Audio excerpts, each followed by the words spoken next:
اس وقت بہت ساری جاہلانہ گفتگو ہو رہی ہے پاکستان کے مختلف ٹی وی چینلز کے اندر، اور وہ لوگ کر رہے ہیں کہ جو اس چیز سے براہ راست متاثر ہوئے ہیں۔ سب سے بڑی جاہلانہ گفتگو یہ ہو رہی ہے کہ کمیشن کا تو کام ہی نہیں ہے پی آر او کے ساتھ، اس کا تو کوئی بیسک رول ہی نہیں ہے، اور بڑے بڑے زبردست قسم کے ہمارے ایم این اے الیکٹ جن کے اوپر اس نے چوکا لگایا، میرا دوست حنیف عباسی وہ بھی بول رہا ہے، رانا ثناء اللہ، پتہ نہیں کون کون لوگ،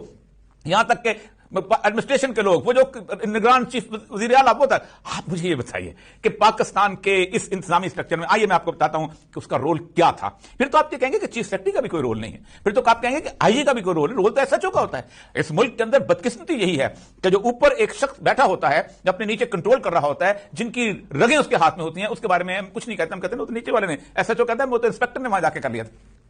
تمام ڈی آر اوز جو ڈپٹی کمشنر یا اسسٹنٹ کمشنر ہیں، ان کا وہ اوپر کمشنر جو ہے وہ کنٹرولنگ اتھارٹی ہوتا ہے۔ وہ ایف آئی آر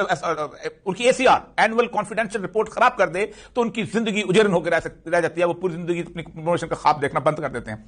ان سے اختیارات چھین لے۔ آپ خود سوچیں کہ بحیثیت ریونیو آفیسر، تحصیلدار، اسسٹنٹ کمشنر جو ریونیو کا آدمی، ان سے وہ اختیارات لے سکتا ہے، ان کا وہ سپروائزنگ آفیسر ہے، تحصیل پٹواری سے لے کے اسسٹنٹ کمشنر تک ساری پوسٹنگ ٹرانسفر وہ کرتا ہے۔ اور یہ اسسٹنٹ کمشنر، یہ ایڈیشنل ڈپٹی کمشنر، یہ ایڈیشنل ڈپٹی ریونیو، یہ سارے ریٹرننگ افسر تو تھے، اور کون تھے؟ تو کیا سمجھتے ہیں کہ کمشنر کا دفتر جو تھا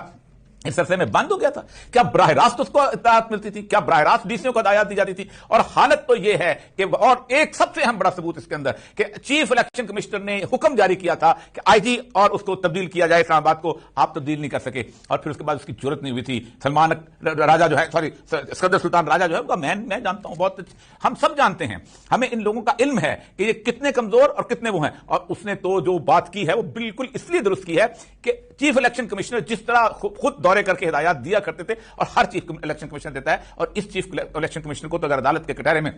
واقعی اگر ایک عدالت ہے، واقعی اگر پاکستان کے اندر آئین ہے، واقعی اگر پاکستان کے اندر کوئی قانون ہے، تو پہلے 14 مئی میں کے الیکشن جو تھے، جب اس نے سپریم کورٹ نے آرڈر کیا تھا اور اس نے اس کو یوں سے یوں گھمایا تھا، اور پھر اس کے بعد جتنا کچھ ہوتا آیا ہے، اگر کوئی واقعی پاکستان کے اندر عدالت لگ سکتی ہے تو سب سے پہلے یہ کٹہرے میں آ سکتے ہیں۔